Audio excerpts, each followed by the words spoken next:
What's going on, everybody? Welcome to another episode of Pod Scum. I am your host, Reckless Rex Ruger. That's the Freddie Mercury puppet. His teeth are out in full effect, excited, just like I am, man. You might also know me as the King of Sleaze, a.k.a. the Son of Glam, a.k.a. Diamond David Lee Roth Jr., and the hard science will prove that very soon. We got another kick-ass episode, man. I'm excited to chop it up. You know it. This is where the cool kids come to chop it up with Uncle Rexx. Let's get down to it, man. We got another great one and a heavy one. So let's get down to it, man. These prompt guests. Oh, I got you. There you go. Hey, how's it going? Hey, can you hear me all right? I can hear you and see you fine, man. Yeah. Awesome. First of all, man, I got to say, man, and correct me if I'm wrong, man, is EDDIE DEC your real name? It is, yeah. That is about as fucking rock and roll as it gets right there. Yeah, it's good. Well, it's actually Edward, but yeah, I go by Eddie. Yeah, I mean, but the DEC part is the cool part. Yeah, you like it? And just DEC, like, you know, not to start out on a weird note or whatever, but what nationality is that? Polish. Oh, okay. I know. Apparently, it's a popular Polish name, but I don't really know anyone else with it. Because I think people are usually used to seeing Polish people ending in a ski. Right, yeah. So I don't know. Nice and short. I like it though. Yeah, got to be easy signing. Nobody really signs checks anymore, I guess. I'm probably dating myself with that reference. Yeah, no, I mean it's a good name. I like it. Yeah. Well, I have a long last name, man, and my wife's maiden name was Lee, L-E-E, and I always thought, like, you know, I probably should have took her last name in hindsight, but it's not really the manly thing to do. But I mean, well, you know, if you get the longer last name, when you're looking at like the credits on the album, you got more printed on there. That's true. That's a good point there. So, you know, to backtrack a little bit before we get into current stuff, man, usually I like to start chopping it up about people, like how they got into music. Like for you, was there a specific, an album or an artist or a song that kind of kickstarted this whole musical journey for you?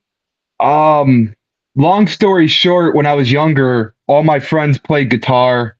So there's, you know, like 6 guitar players and they needed a drummer. So I kind of filled in a need and, you know, I really was taking lessons from like private lessons from my dad's friend, and he really got me into Rush at a young age, and you know, being a drummer, that really influenced me a lot. And then as I grew older, I got more into the heavy stuff. I guess you could say Rush was a really big influence and got me into like hardcore drumming. Not a bad drummer to emulate either. Yeah, well, it's kind of hard to emulate, you know. Emulate's probably a fun word for when you're talking about Neil Peart. But so what was the first like heavy band? Do you remember the first one that really bowled you over, like as far as extreme music goes? Yeah, I think I got a pretty similar story to most kids my age, where they got into like the metalcore stuff, like Slipknot and Avenged Sevenfold. That was kind of my first introduction into like metal. And then some of the dudes I was hanging out with were really into thrash. So then it turned into Megadeth and Slayer and Metallica. And then it got into some more extreme stuff after that. So, you know, pretty standard path to get there. And so how does this, how do you get together with the Burned in Effigy guys? How do you guys come together as a band? Right. So I guess probably 2016 is when it started coming together. And we've had some lineup changes, but the original lineup was Brad Dose and Vito Bellino, and they had reached out to me and wanted to jam and just see what happened. And it turned out to connect pretty well. I liked the style and everything that we were going for. And it kind of evolved. A lot of that was really, I mean, we started off as instrumental metalcore, and then it took us a long time to find a vocalist. And after, you know, trying out some guys and trying some things out, let me backtrack. We found a bass player, Matt Watkins, and he's still in the band today. And then I had met Smetty from a point when I was really young, and I tried out for his old band, Remora. And I was just too young at the time to really realistically play in some bars. So fast forward, I asked him, you know, is this something he'd want to try out for? And the funny thing is, So we were already recording Rex Mortem, our first album, Yep. and it was pretty much done all instrumentally, and that's when Smetty came into the fold. So it's kind of an awkward position for us to have a whole album ready to go and just saying, "Hey, put lyrics on top of this." But he did a bang out job. If we fast forward, now we have two new guitar players, Mike Hisson and Steve Bakakos. So Yep. it's been a little bit of a travel to get here, but we got here. Is it hard? Is it hard now in today's, in today's music business, man? To try to find guys, and in your opinion, anyway, and keep a stable lineup. It can be. You definitely got to have the right guys. It's just as important for it to be a good musical fit as it is for it to be a good personal fit. We spend a lot of time together. Yeah. Especially, if we're on the road or something like that, you don't want to be with guys that you can't get along with. And, we're all the best of friends, man. We all get along really well. And that helps a lot, you can get along on that personal level. And then also, just the musical fit. I mean, we've had people try out and I don't even fault them. They were just like, I can't do it. I don't want to play this genre. It's not for me, right. And that's totally okay. So, yeah, as long as they realize that before they dive headlong into it, that's probably good that they nip it in the bud and they know. Right, yeah, definitely. You don't want anyone to waste your time, or you don't want to waste anyone's time. So Rex Mortem comes out in 2022, an amazing album. So I imagine now, after being out for 2 years, you guys are probably in the process of already thinking about, or maybe even having begun creating your next project. It's done. It's done.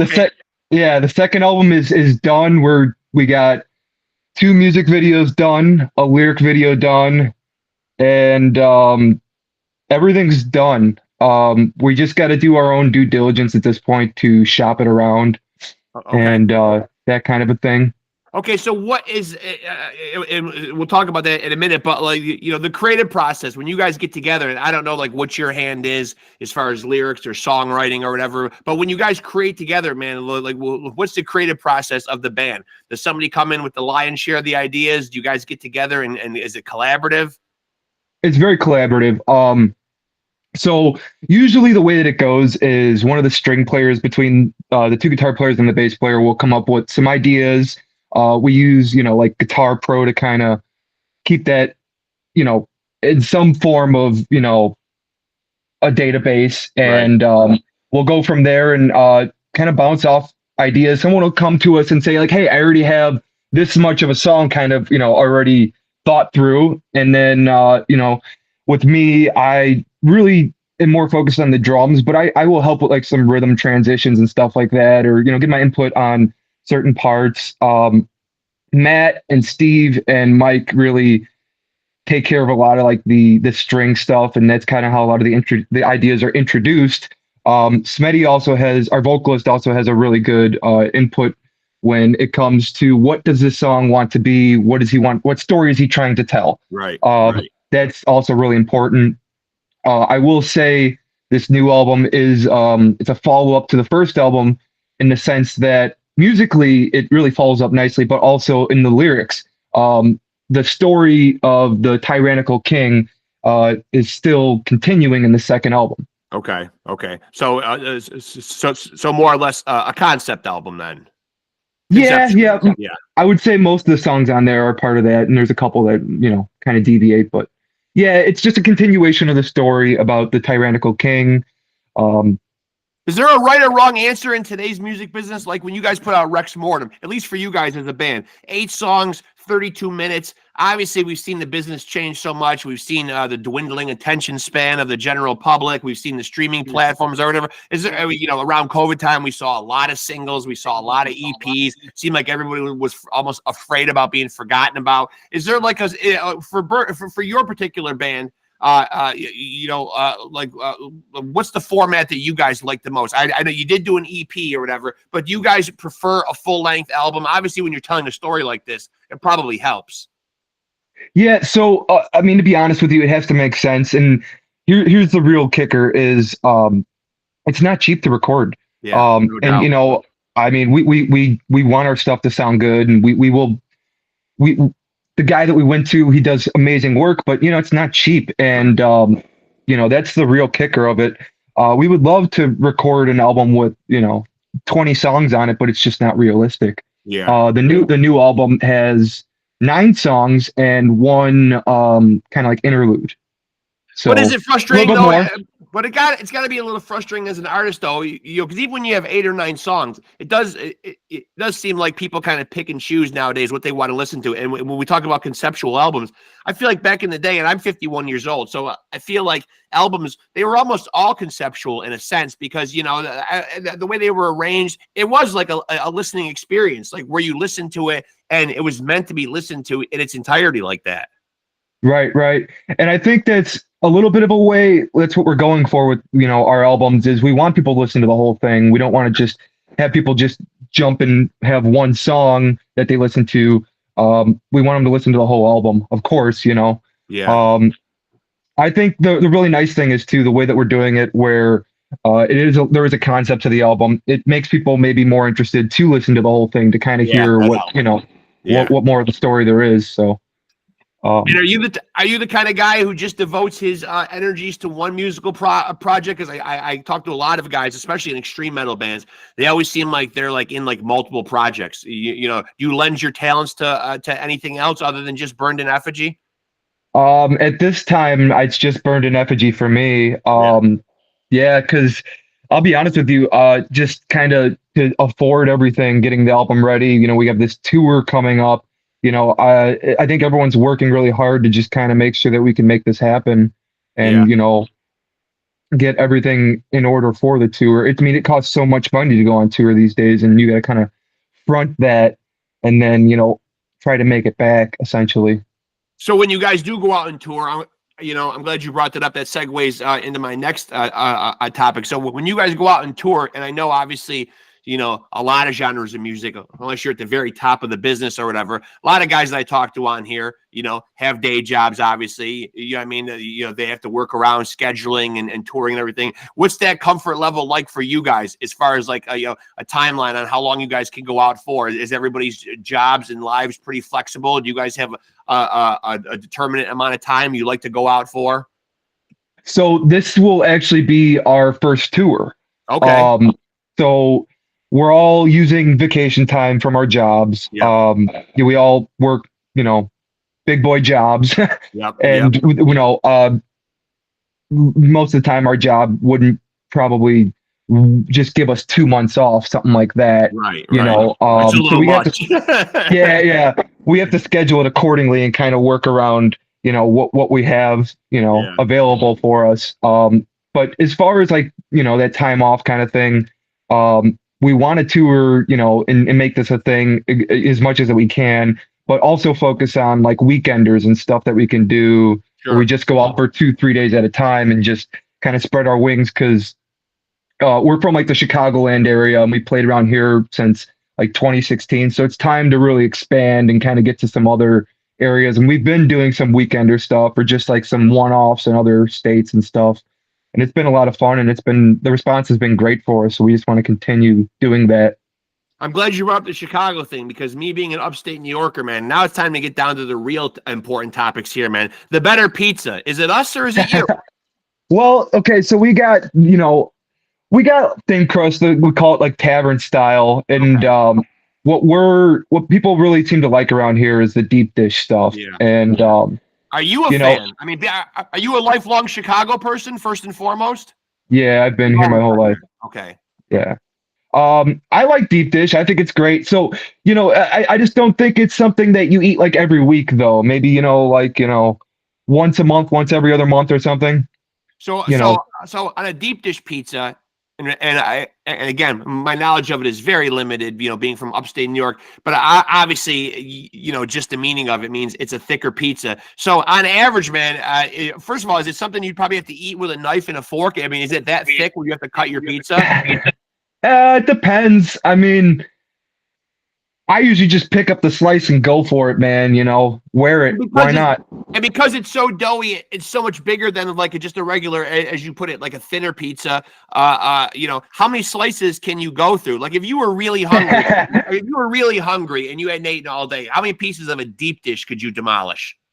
I could answer this question right now because I did it last night. Okay. I had three slices of a large Lumonati's deep dish, and I was pretty full. Yeah, but I didn't eat all day. And I assume you shouted out your spot right there. Everybody seems to have a spot.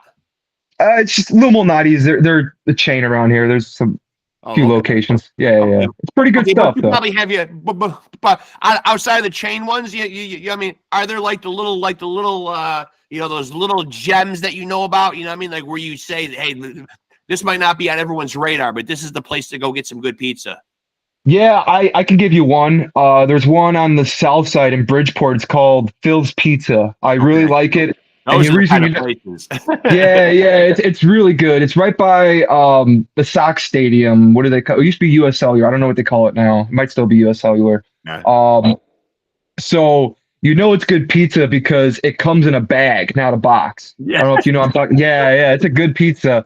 And then there's another place. They have pizza, but honestly, I'd recommend their breaded steak sandwich. It's called Rickabenny's. If you ever get out here, it's super good, man. Super good.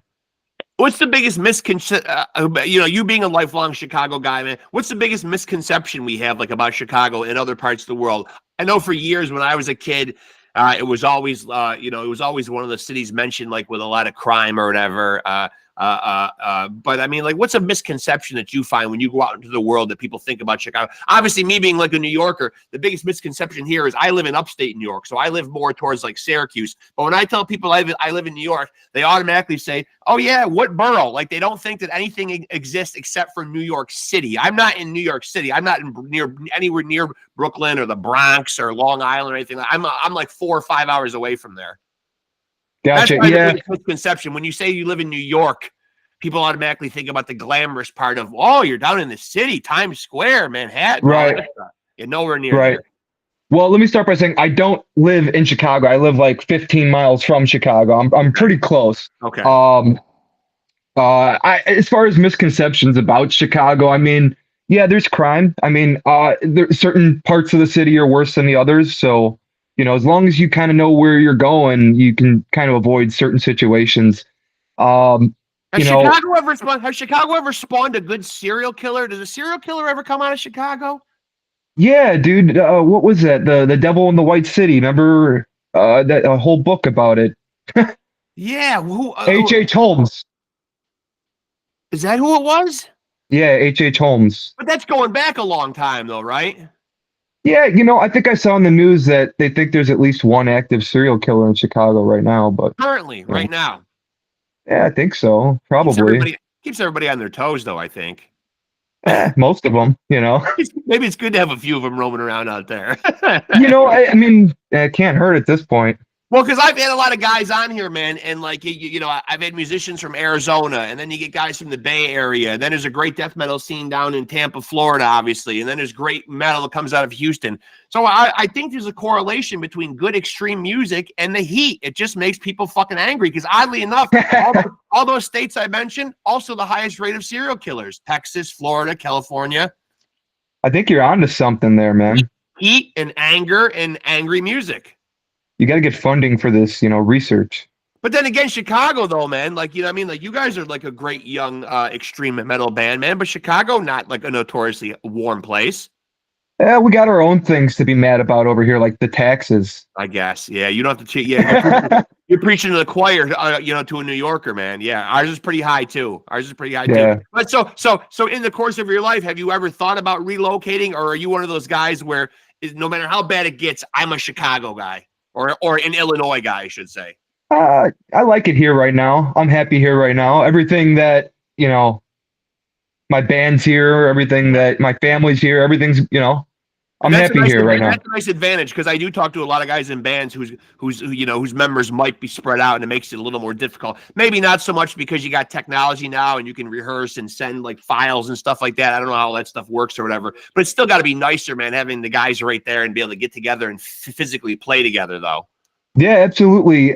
We get together at least twice a week. We actually rent a storage unit we practice out of. Oh, That's kind that's of like a metal. good, yeah, a good middle point from all of our homes, and we just kind of meet up there, and it works out really nicely. And the nice thing is after a long gig and everything, I can just pull right into the loading bay, and they That's nice. got carts right there. Put all my stuff on, wheel it right to the room. Oh, it's Yeah, great. you got a lot of shit being the drummer, man. Like you can't just throw your instrument into a case and zip it up and on your way, right? I Right, mean, right. Yeah, I gotta haul some stuff, man.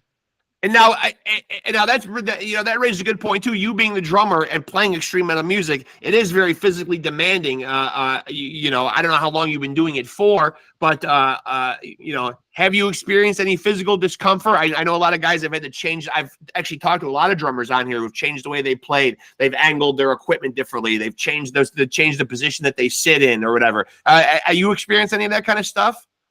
Yeah. So to answer your first question, I've been playing now for 16 years. Okay. Yeah, maybe not extreme metal that whole 16 years, but Right. probably extreme metal for over 10. Yeah. To answer your question, yeah, there's so many little things, and I switched to a different type of stick, and the only difference is that it's that much longer, and it makes that so much of a difference to get that much more velocity out of it. Um, Throwing height, all that stuff really kind of matters. And the one thing is, so when I was younger, I used to have everything way up here, my cymbals be way higher. And Right. now that I'm 26, just come down a little bit more and more. Yeah. Just kind Yeah. of take some of that stress off your shoulders. You're not playing up here, you're down Yeah. here now. No. That's Yeah. one of those little things. Uh, realistically, you want to maximize or minimize the amount of movement, and maximize the motion that you can get, or the velocity you can get from your motion rather. So it's all about, placing it. Some guys like their kit really compact and tight, and that's because they don't want to move around so much. They want to really be able to, get around it as quick as possible and efficiently. You know. Yeah. So So you said the album is done. It's in the can. For us that aren't in the music business, what is the obstacle or the roadblock right now that prevents it from being out and being released? For people that might not know, it might be saying, okay, you said at the beginning of the interview, the album is done. What are we waiting for? right. So going back on just how much money it costs to record an album, how much money it costs to do these videos, the money that we're putting towards this tour right now. The real thing is, it costs money to do these things, and we've been funding it ourselves from this point. So releasing it ourselves, it would require more money, obviously, to promote it and to get it out there and do diligence with it. So that brings us to shopping. We want to shop it around to labels and get a look at it and see if anyone would be interested in picking it up, and see what kind of opportunities or offers that would come from that. I don't know how long that process will take. When I you don't say really. shop it, what does that entail? Does that entail like literally sending out physical copies of a CD or emailing like a file or being on the phone a lot? Is it trying to make Right. like business connections? And the second part of that is if it is about making business connections, usually there's always seems to be one person out of the guys in the band who kind of steps forward and fills that role. Who's kind of the business guy out of you guys who handles a lot of the business end of stuff? Well, Matt, the bass player, and I handle a lot of the business stuff, but we all collaborate on it and talk over things. Yeah. As far as shopping, what we're looking for is trying to find someone to shop for us, and we do have some people in mind, and we have been looking around, and I don't really want to name any names or anything, but No, don't do it's anything. Yeah, I don't want to do anything to jam you up. So Rex Mortem, though, was that put out under a label? Excuse me for not having that in my notes, though, but was that under a label? no, that was independently released. Okay. Yeah, that was all us. Yeah. So, and the way we did that is we released it independently, and then we had hired somebody just kind of for the promotion of it. See, kids, you think that someone's making an album and you see them in music videos, but there's work and there's money involved in it. You know what I mean? I think the misconception is people see you with an instrument, they see on a stage somewhere, they see a pop up in a video on YouTube, and they think that you're sitting on top of piles of money because you make music, and it's just not the case.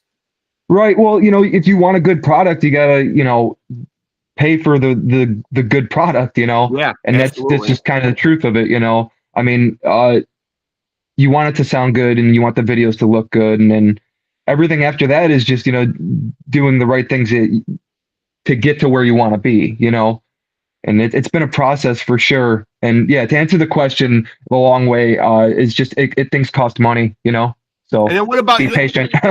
And what about these avenues that you see other acts or people in general take? Like like I've seen bands have Kickstarters, GoFundMe's. You know what I mean? Like you guys look at something like that as an option or something that you wouldn't want to entertain. You know what I mean? Like I see a lot of people. I've even seen bands like, hey, if you want us to put out another album, or if you want us to go on tour, or you know. Yeah, we've talked about it. I think we're all just way too humble to ask people for It does, money. You yeah. know, It does seem a little hat in hand. yeah, I think we're much more happy to say, like, if you want to help us out, like buy a shirt, buy a CD, that's what helps us, you know, support us in that way. And that way we have something we can give to you too. You Yeah. know, we'll see what happens, you know, down the road, but you know, it's food for thought for sure. Now, do you now for people that haven't seen what you guys do live, and obviously you will put this project out, you will be out on the road in some capacity, regardless of how long it is, or like I mean, like where your travels take you. But if people have an opportunity to come and see you live, what would you tell them to expect? Like, what's the Burned in Effigy experience like? Were they to come and see you guys live? Yeah, we're a lot of fun. We're high energy. Yeah. We want to hear you guys. We want to interact with you guys. We want to get some movement out of the crowd. We try our best to put on a good show, and we've been doing some things to step up our live shows for sure.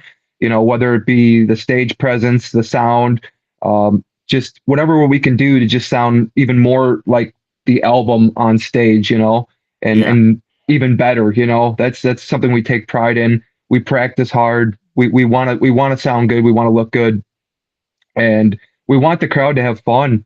We bring a lot of energy to shows, and we're just a bunch of guys looking to have fun, man. We do this because we love it. We want to have fun with you guys. Let's just make it a big party, you know? Yeah. Now I usually try to save these last couple questions because they might seem to be my biggest curveballs, man. But I get the feeling you might have definitive answers for this and might not deliberate on these as long. For you, your Mount Rushmore of all time artists. For you, your Oh top my four goodness. in any Oh genre. my God. This is just specific to you and not specific to extreme metal. Wow. That's hard, man.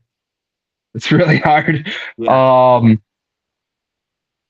I've never really thought about that question before. Um, you've stumped me. Um, I think growing up, my mom really liked Elvis and really, you know, kind of told me Me how too. important that he was. So I think you got to put Elvis on that Mount Rushmore. Yeah, he'd be on mine. Um, yeah. Trying to think, man. I have a hard time with the Beatles because I'm just not a big Beatles fan at all. But I'm you not can't deny, either. I get yeah, it. I'm not either. yeah, but you can't deny that, you know, their importance and stuff. Um, maybe put the Beatles up there. Okay. Um, I, I think when you look at like Motown and stuff like that, they really were influential to a lot of Huge. bands. Huge. Yeah, like, you know, I mean, I wouldn't put, I would put the Temptations as Love them. contenders. Yeah, man, because I Love them. think they were pretty influential. Love them. Yeah. You want to go, there's countless blues musicians that influenced a lot of Yeah. rock. And if you talk classic rock, you know, there's so many bands, man. I can't even begin to name. I'm just gonna start rattling off bands at this Yeah. point. But yeah, I would say Elvis is probably up there. Beatles are up there. Um, I love the Temptations pick. I love the Temptations yeah, pick. let's go Yeah. Temptations, and then what do I need? One more? I don't know. Well, you did mention Rush earlier. They'd be on my personal Mount Rushmore for Right, sure. that's what I'm Yeah, talking about. Your personal. Yeah. yeah. But if you're saying most influential to me, then yeah, Rush. But in general, it would probably be. No, I'm specifically talking about your Mount Rushmore, specifically yours. Gotcha. Yeah, then let's put Rush up there. Probably put. Man, this is so hard. This is such a hard question. I'm just gonna go with my gut. Let's put Rush. Let's put Iron Maiden. Let's keep the Temptations up there because why not?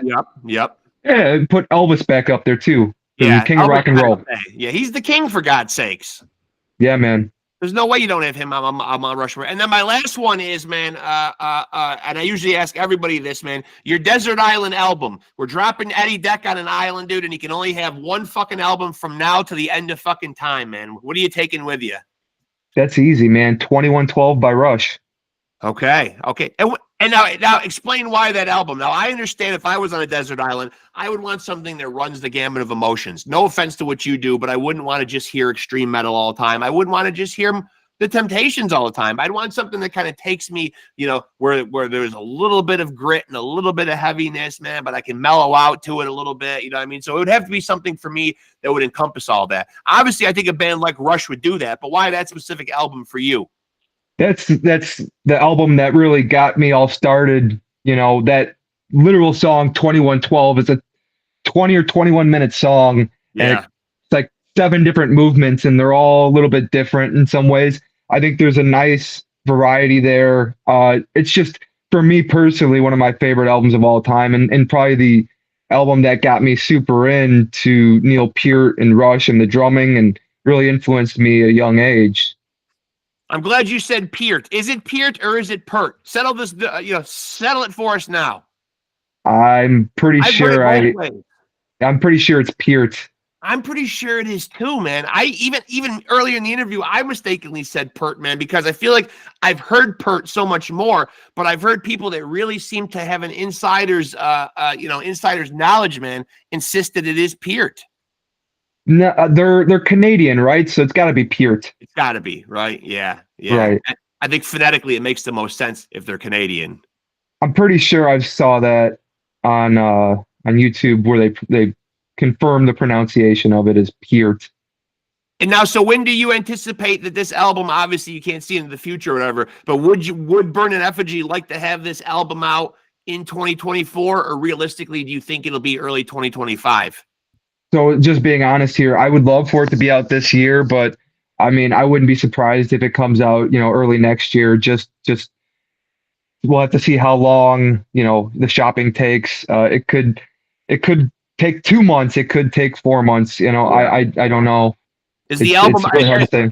Is the album already titled, or is that not something you're even at liberties to discuss?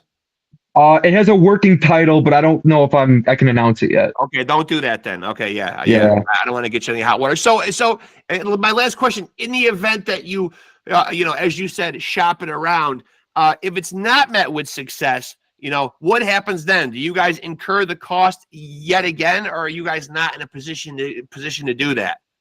So here's a little bit of a story. For our last album, we had finished recording it, and we got to this point. And COVID was going around. We had lost 2 guitar players, and my bass player, Matt, and my vocalist, Smetty. We all just looked at each other and we're like, we're going to get this album out or die trying. Yeah. Like that's, what we will do what it takes to release this thing. And that's exactly what we did. And we recovered really well from that. And I think we have a hell of an album to follow up that with now. It's going to be us releasing it independently if we don't get picked up, for sure. We will get this album out. Yeah, it's another one of those, like, we will get it out or die trying. It's, Come on, man. Where are the Road Runners? Where are the Metal Blades? Where are the Nuclear Blasts? Come on, man. Burn in Effigy has got one in the can here, for God's sakes. Yeah, so we actually did, when we were on EMG Extreme Management Group, we did shop Rexx Mortem, and even though it didn't get picked up, the responses we got were pretty positive, and they were kind of just waiting for a follow-up. So, I think we got a good chance. I'm really excited to see what happens, Yeah. Yeah, I hope so, man. You seem like a great guy, man, and the band certainly, just based on Rexx Mortem alone, which I thoroughly enjoyed, and is a real face melter, man. I encourage Thank people to you. go out and listen to it, man. But yeah, I wish you guys a lot of luck, and I super appreciate you doing this, man. This was a lot of fun. Definitely keep in touch when you got some news, man. Let me know. We're hooked up on Facebook now. I'd love to have you back on for sure. Absolutely, man. Yeah, I just want to say, anybody watching, if you're on the East Coast, check out that tour we're running, man, with Baguette, and Fleshbore, man. If you guys can make it out to a show, it'd be great. We'd really, just come say hi. We'd appreciate it. And more importantly, man, buy some merch when you're there, for God's sakes. These guys are fucking out there slogging on the road, bringing you guys fucking live music, man. It ain't, like I said earlier, it ain't easy out there no more. No, it's not. It's not easy. Go out and support that live music and fucking buy some merch off these guys, man. You know what I mean? Like, like what you guys do, as you said, just trying to get this album out. It ain't easy no more. It's not the 80s anymore where, with advances and record companies and flying around the world and being on like the nicest tour buses, I mean, there are people that can do that, man, but it's not the case for most bands. Yeah. No, it's been all us. So it's been an uphill battle, but we're like I said, we're going to have new music for the people soon, man. We just can't wait to get it out there. We've been sitting on it now, and we're just like we're pinning to get it out, man. We just I imagine. Yeah, frustrating. Yeah, especially when you're still, especially when you've got this great project that you really want to unleash on people, and especially because as you said, it's kind of a continuum of an album you put out in 2022. So it's kind of like, okay, let's get this thing out and kind of fucking kind of attach it to the other piece of work, Right. Yeah. Well, I wish you guys all the best, man. I know it'll happen, man. We'll keep good thoughts, man. But I appreciate you doing this, man, and we'll definitely do it again, Eddie. Thank you. Absolutely, man. Thank you so much. Yeah, appreciate you, brother. Thank you. Enjoy the rest of your show, my man. You too. Thanks for having me. Later. There he goes, folks. That is EDDIE DEC, the drummer for Burned in Effigy, an amazing extreme metal band out of Chicago. Go check out their 2022 album, Rexx Mortem. 8 songs, 32 minutes, trim, sleek. As usual, if Rexx likes it, it's all killer, no filler, man. As I said, a real fucking face melter, man. A heavy album. And if by chance anybody out there can help the boys out with the follow-up album, man, any labels are listening or anything, man, these guys really kick a lot of fucking ass, man. They're doing extreme metal music and they're doing it fucking right. The musicianship is tight. They're making conceptual albums with an amazing theme behind it, man. So, these guys out of Chicago are fucking doing their thing, man. Lift them up and support them. As he said, if you see them out on this East Coast run that they're doing or anywhere on the road, go check them out, man. Get yourself some merch while you're there, man. Don't be a fucking slacker, man. Help these guys out when they're out there, man. That was EDDIE DEC from Burned in Effigy, man. The man on the skins. Hope you guys dug that, man. Again, another great episode of Pod Scum. Thanks to Eddie, man. And make sure to like and follow us on Facebook. Make sure to like, subscribe, and hit the notification bell on this channel. This is where all the cool kids come to chop it up like no place else. So make sure to stay tapped in, man. And as you guys know, when I end these things, what does Uncle Rexx always say? Remember, kids, what do I always say? I almost forgot my own tagline there for a minute. Oh, yeah, now I remember. You're supposed to remind me about these things. Freddie Mercury puppet, but as useless as a puppet back there. Anyway, remember, take it easy and keep it sleazy.